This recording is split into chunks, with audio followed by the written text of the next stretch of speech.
Welcome to Peter and Ruffy's Football Show here on STV. The main talking points on tonight's programme. Mark McGee thinks Alex McLeish would be a great choice as Rangers manager.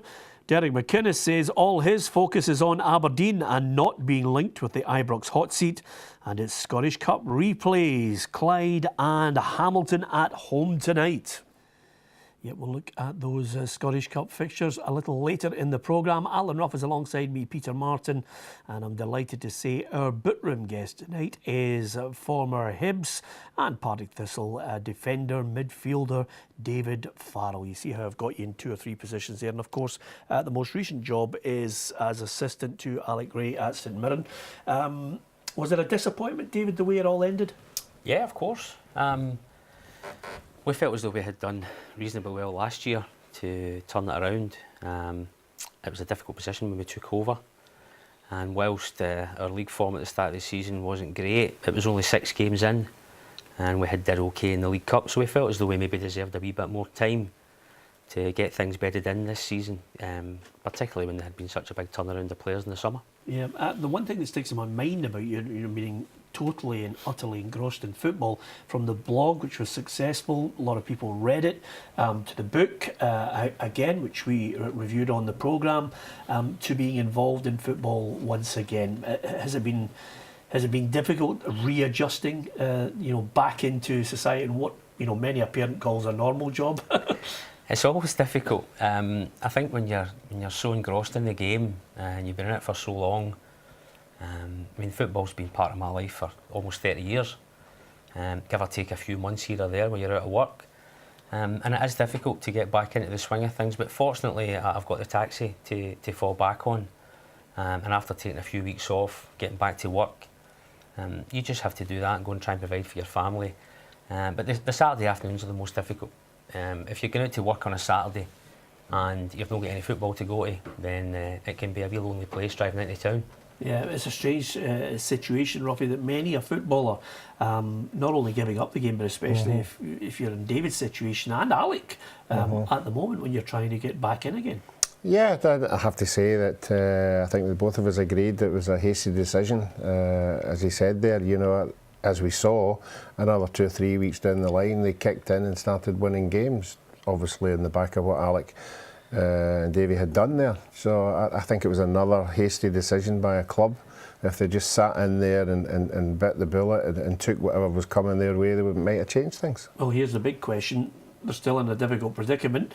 Jack Ross has it all to do. I think they might be able to rally to get to a playoff position. How do you view it? I think at the moment it looks like Ayre's on a really difficult run, and it's going to be a huge game on Saturday because Ayr played in Barton on Saturday. If Ayr were to win that, it would make it really, really difficult for St Mirren to catch them, because I think that would be 11 points, which would be a lot. If Ayr was to win one more game, it means you've got to win 5 games, and there's only a handful of games remaining, but they would think they would probably see them winning. If Ayr lose on Saturday, I think they play Ayr the following league game, which becomes almost a cup final for them. And if they're going to do anything, then it's going to come down to winning that next game. Yeah, let me talk about you personally. First and foremost, would you like to get back into it if it came up? That's a difficult question. It's one of those ones that when you're out of it, it's difficult. It's always hard to say no. I think this time I would love a wee shot maybe at a part-time manager's job. I'd like to have a wee try at that and see how that went. I could work around it with the taxi. I'd throw everything into it, obviously, but we'll see. Yeah. You're better placed than most on Alec, who was the gaffer. I know he's itching to get back in. So suddenly Alec Ray worked with Alex McLeish out in Belgium. It would be a great chance if Alex McLeish were to get the Rangers job. I think it would be. I think it's an ideal fit. If you look at the experience that Big Alex has, I think the most important thing is that he knows Rangers, he knows the club. I think that might have been something that perhaps Mark Warburton underestimated. Big Alex has the experience, he has the record, and obviously with Alex's identity with Rangers as well, I think it would be a perfect team. Yep, Alex McLeish and Alec Ray. There are a few others in the mix, but of course McLeish was a former teammate of Mark McGee at Aberdeen, and the Motherwell manager was speaking today ahead of their game up at Pittodrie tomorrow night, and he reckons Big Ek would be a great choice for Rangers. As the ability, the experience and the contacts and the knowledge to do either role, to go in as manager or to go in there as a director of football and work with a younger manager, and would be a big asset for any club. And it's a club he knows well, and a club that he's worked at, and a club that he has a heart for. So I don't see anything negative about that. Alec is a brilliant networker, so Alec has contacts everywhere, and he's been the national manager, remember.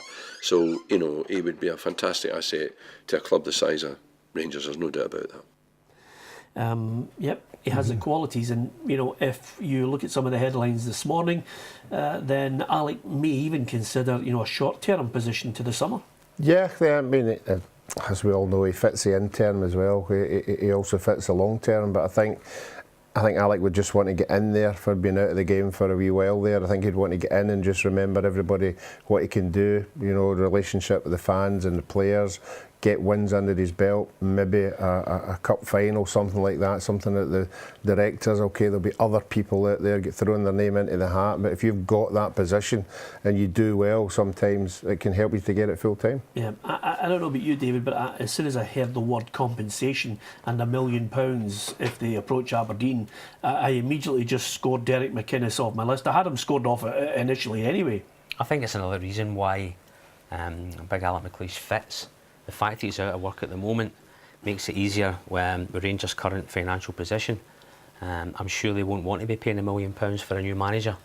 And I would agree with you. I think that's one of the reasons why it won't be Derek. Yeah, there's a suggestion, Ruffy, of a director of football is the way they want to go in the future on that. Another situation that Alec could find himself in, there's 4 or 5 other names. Graham Souness is another one that's been mentioned with possibly that title. But I think all of that, if you're going for a really high-profile person, has to come with an assurance that there's money there. Yeah, and the other thing as well is it's been rumoured that at some top clubs, when they've tried that, it doesn't work. That if you've got a really top-class manager, is he going to go run into somebody else, for him to help him make decisions? I think top managers like to make the decisions themselves. I know being at a big club is very difficult and you might need somebody like that, but I would think if it was Alec, he would want to do it himself. Yeah, okay. This story will undoubtedly develop. Of course, Mark McGee was talking ahead of Aberdeen against Motherwell. This one, again, could put a bit of daylight between Aberdeen and Rangers, Ruffy. Yeah, it certainly could. And both teams, I've got a lot to play for us here. I've said it on numerous occasions. I think everybody that's in that bottom 6 just now, just waiting maybe a 1 point, 2 points away for the top 6. If you can squeeze into that top 6 and you're not in the playoffs, it'd be a massive bonus. So games like this, I mean, we spoke about Dundee and Kilmarnock picking up 1 point each. 1 point. If you pick up 1 point every game, you're going to get into that top 6 if you're in the bottom one. Yeah, and for Aberdeen, David, if they finish second, in this battle with Rangers, on the basis, even now with the transition from one manager, Mark Warburton, looking to a new manager, if they manage to hold them off and finish in second place, that would be a huge achievement when you consider the budget comparison. It is a huge achievement, and I think that's key when you look at the budgets. I don't know what the exact figures are, but there's no question that Rangers' budget is much bigger than Aberdeen's. Derek's obviously progressed this season. They've made a cup final, and if he gets second this season, he'll have done a fantastic job. Yeah, I just wonder what the next step is for Derek. I mean, he could sit there for another 2 or 3 years at Aberdeen. Another thing is, I think it would be very difficult for him to go down to Rangers, because sometimes I think the pressure or even the acceptance, I think Rangers fans, quite a lot of them, are looking at this thinking this is the benchmark, and Derek McInnes might come in at that level. Is that fair? Am I being too critical? No, I think so. I think when we've heard De Boer's name being mentioned. De Boer obviously, would excite the fans because he's a big name. The thought of them bringing better players in, but if you've said that, if you're going to bring better players in, the players he would want to bring in, you need money. and the money hasn't been shown so far. So for the condition of him coming in here, he's obviously going to have demands of the kind of player he wants to bring to Ibrox, so they have to back that up with the money. But I think Derek McInnes has got everything going for him up there. Possibly the new stadium coming along. Players are now re-signing for 2 years. You know, there's a good set up there. If he gets second, if he gets another cup run, why would you? Yep, okay. Who's going to win, Aberdeen or Motherwell? Aberdeen. Aberdeen. Okay, there you have it. Short and sweet. After the break, we'll talk more with David Farrell. We'll get his thoughts on one of his old clubs, Hibernian, to see who he thinks is going to win the replay at Easter Road next Wednesday. We'll also be talking about the other cup ties. The replays taking place tonight. At home, Clyde against Ayr and Hamilton against Dunfermline.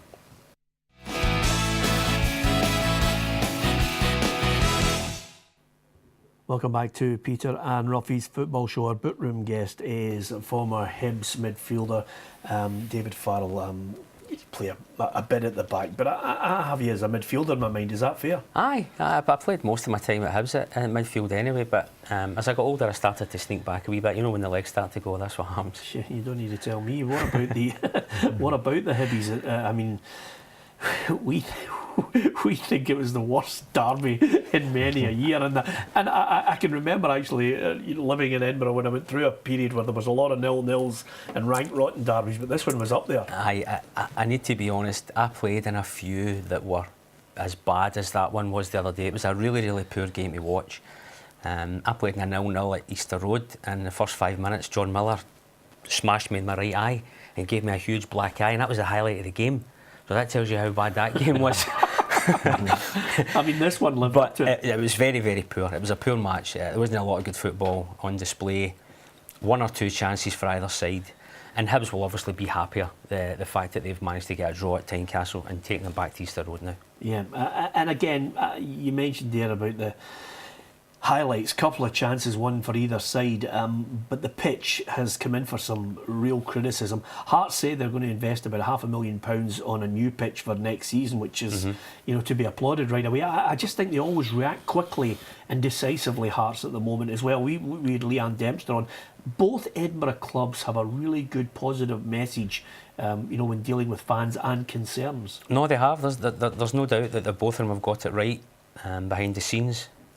The two that are in charge, Anne and Leanne, they do a fantastic job. They've got good experience, they've got good business head as well, and I think that's required, particularly with Hibs at the moment. They've not been in the Premier League. Their revenues are obviously not going to be the same as Hearts are, but it certainly looks like both clubs are on the way up. Yeah, I just wonder, that begs the question, Robbie, how could the park get in that state in the first place?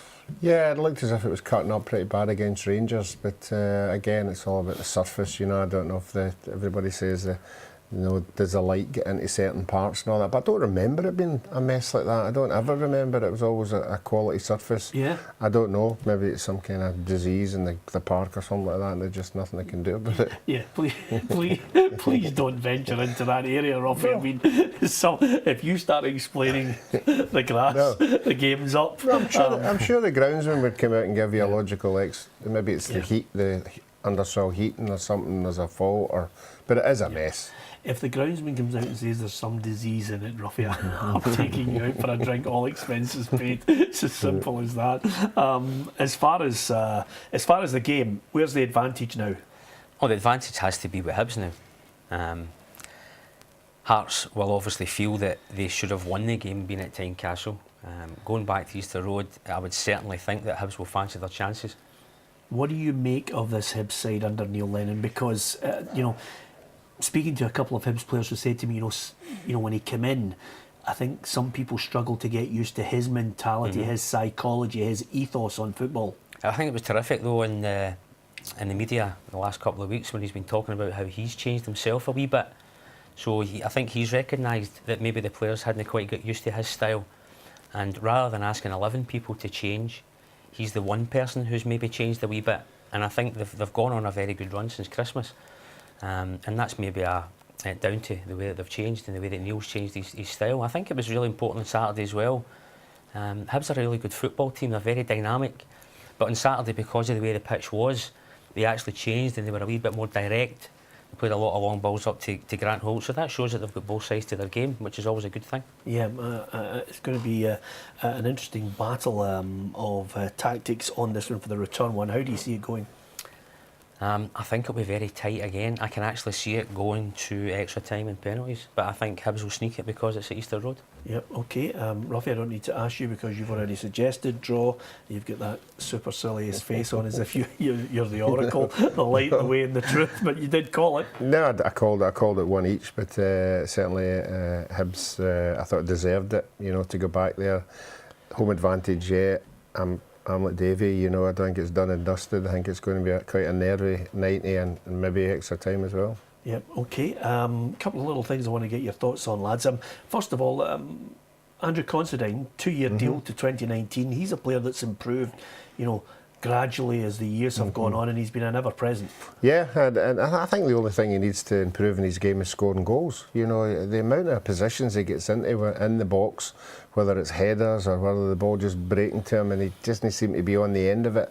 But he certainly, if he could add goals to his game, he'd be a fantastic asset to the club. Yep, and Moussa Dembele, David Farrell, looks as if he could be making his full France debut next month. Now, if that happens again, they'll have him at 200 million if he scores in that game.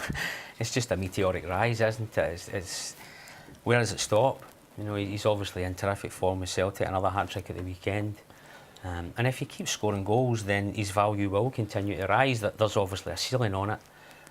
But once he plays for France, who knows where that value goes? Yeah. Before we talk about the games tonight, Ruffy, what about the story yesterday about no testing in the last 9 months in Scotland for drugs?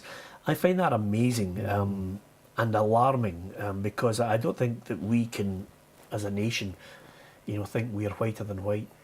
Yeah, I think we had this discussion about 6 or 7 months ago that the testing wasn't as much as they do down in England. It is disappointing, and not that saying there are players up here abusing the system, but I think you have to test. If you don't test, then people take advantage of it. Yeah, I know there's been concerns from the World Anti-Doping Agency on this one, but I think, once they actually kick in with this, I know there are people who go out and warn them against it, but it's something that I think there is a problem which...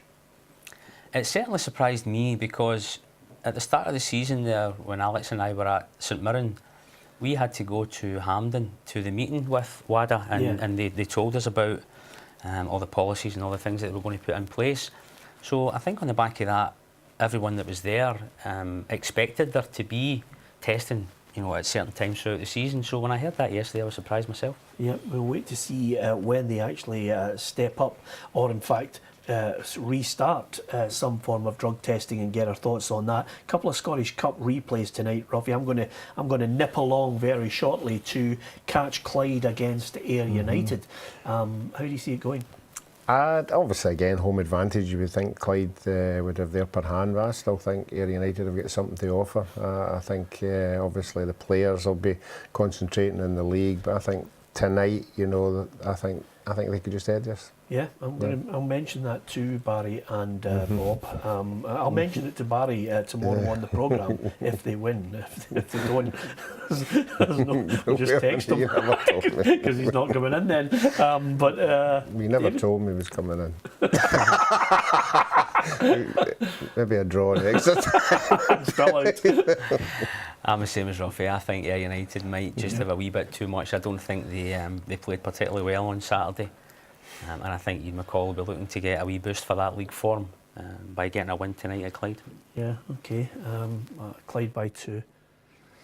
Okay, I don't believe that actually. I'm just going along to see what the standard of football is like. I'm really looking forward to it. Hamilton against Dunfermline, Ruffy.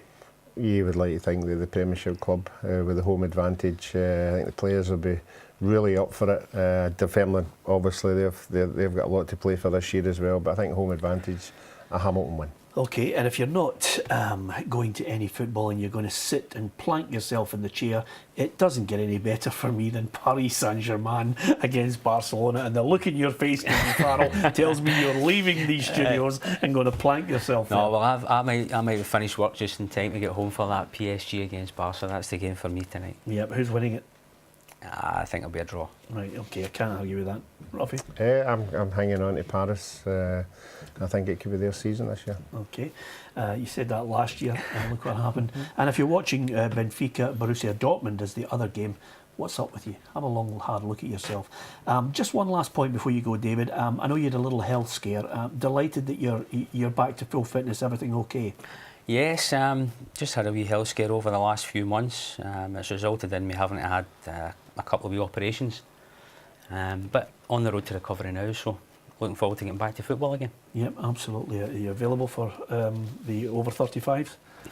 I don't think I'm quite ready for that yet. Yeah, brand new. That's either down to fitness or age. You can work it out for yourselves. Okay, join us tomorrow on the programme. Barry Ferguson, fingers crossed, if it all goes according to plan, will be our boot room guest. And we also have someone special joining us as well from further afield. I'll hopefully have you joining us on the programme at 7 o'clock tomorrow night to find out who our other special boot room guest is. I'm keeping it a secret for now. You know what it's like. It's Valentine's Day. You've got to keep some secrets, haven't you?